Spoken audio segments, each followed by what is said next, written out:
Hello and welcome to another one of my videos, and in today's video I'm going to be going through 65 ounces of silver I bought. I think it's 65, 55. Yeah, let's get into it anyway. As usual, I'll tell you a little backstory. So a gentleman messaged me.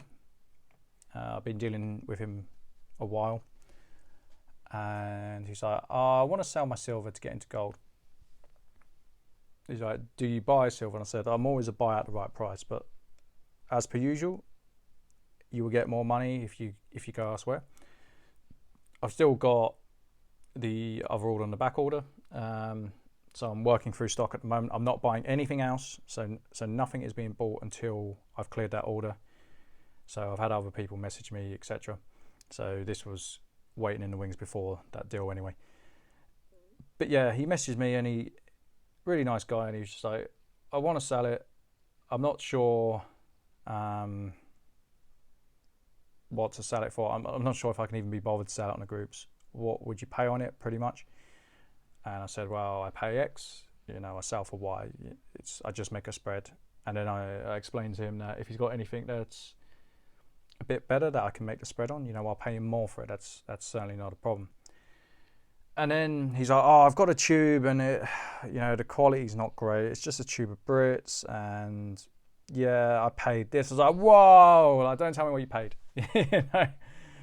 Like it doesn't matter what you paid. Like it matters what you sell for.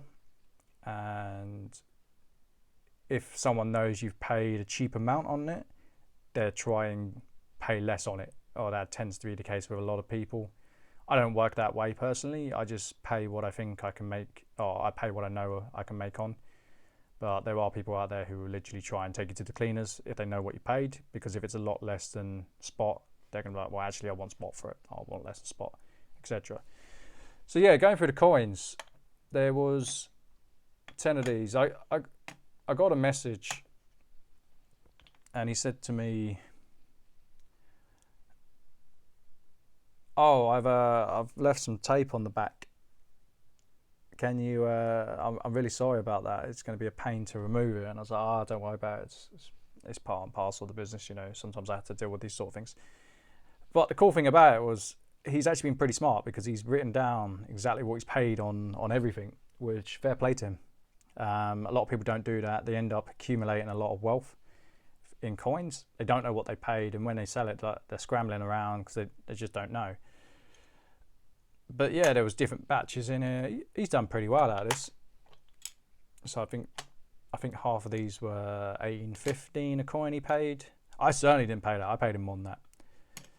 And I think half of them were 19.60 a coin. Yeah, there you go.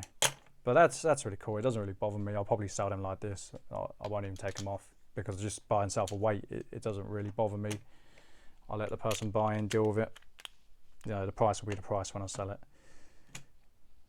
So, all right, 10 of these, and then there was a tube. Paid 17.40 a pop for these. He's done all right, He's like, oh, they're really naff coins, and I was like, are they? Oh, I opened them up earlier. There's nothing wrong with them. Just Bullion Brits. Sean, why aren't you wearing gloves? So I couldn't resist. Just bought and sold for weight. But yeah, these are nice coins. So these are what, 2019s. These are 2018s. 2019. So the majority of them are 2019. So there's 35 Brits there. Nothing wrong with these coins. I don't know what he meant. Like he made out like they were horror shows, but I just said to him, because he actually said to me, he's like, oh, I'll take less for them, because of the condition. I just said to him, no, I buy for weight. I'll give you a flat rate. I'm not going to pay less for them. You need to look after yourself. It's not a problem for me. They just come in and they go out. I'm not going to pay you spot because you think they're crap coins. They're not crap coins. They're nowhere near crap coins. If anything, I'd say these are actually pretty decent. So it's an interesting thing about perspective, because what one person sees, another person don't. But yeah, I'm completely happy with these. He's done well on these at this price. Certainly can't complain. Something he bought not too long ago. So there's 35 Brits there. And then he had some Landmarks of Britain. He had 5 full sets.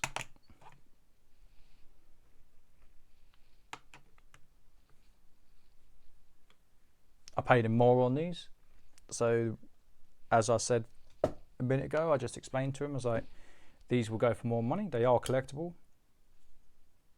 Again, he's done okay on these. I'm guessing they were 21.30, 22.60. So he's paid slightly more on some of them, slightly less on others. I said to him, yeah, I'll pay you more on these because they're a more desirable coin. People will collect them. They got a collectability premium, so don't worry about it. So I priced it in. I paid him an extra few quid on these.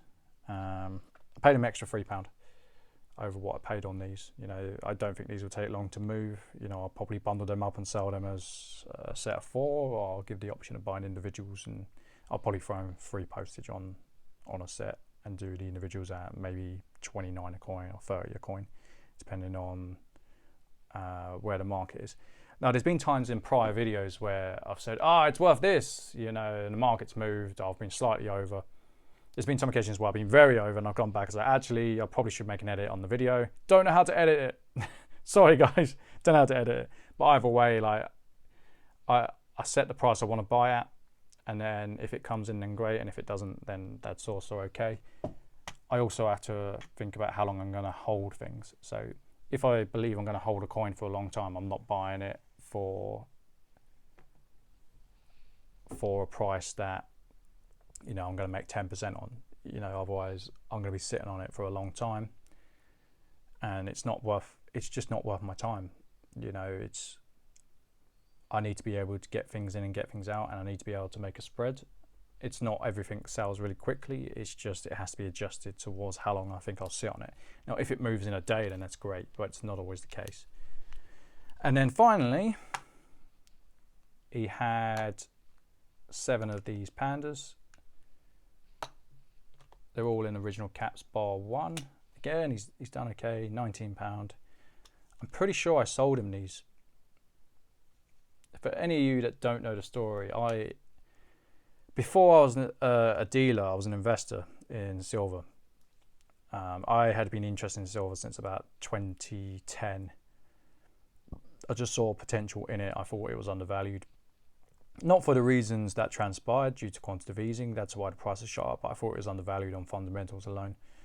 I've since learned that it's a very funny market in the last 11 years. But yeah, I bought, I think it was like 200 in, and I sold them after Brexit vote, and I made a fair sized like profit on my investment. So I went back for another lot, and I think I bought like 250 in, and I sat on them and I sat on them and I think I moved them last year. You know, I just got rid of them, and it taught me a very important lesson: is don't buy too much of one thing. Not a collector coin anyway. Bullion is fine. Bullion, you buy it, you sell it. It's pretty easy. With the collector coin, you buy it, you pay the premium. But if you've got 250 of one unit, you know, it's going to be the case that you're going to have to lower the price, so it becomes a good investment for someone, rather than you getting the price that it's worth. You just can't do it on that quantity. You're either going to have to take it to a dealer who's going to want their cut, which is fair enough, or you're going to have to lower it more towards intrinsic value rather than the collectability premium. I didn't know that at the time. So it has been a personal growth and professional growth for me dealing with vast amounts of coins. But yeah, I believe he bought these from me. You know, they're nice coins. I like this coin. I like this coin a lot. I think it's one of the best designs they've put out. That's just my opinion. But yeah, so I picked up 35, 55, 62 ounces. He did offer me one of these. Ironically, I've got one in stock. I turned it down. He told me he paid 120 for it, and I said, you're going to take a loss on it. However, sell it yourself, I'll keep it. It might go back up in value, might be in the keyword, but I'd offer him, say, £80 on it, £75 on it, and I'll try and move it for 100 again, because it's one of those things that's going to take time to move. I've had this maybe about a couple of weeks. I'll probably have this for maybe another 6 months, 7 months. You know, it's going to go back in the drawer and I'm going to forget about it. So yeah, that's today's haul. I hope you've enjoyed the video. I hope you've taken something from it. If you did, you know how to support me by now, and I'll see you on the next one.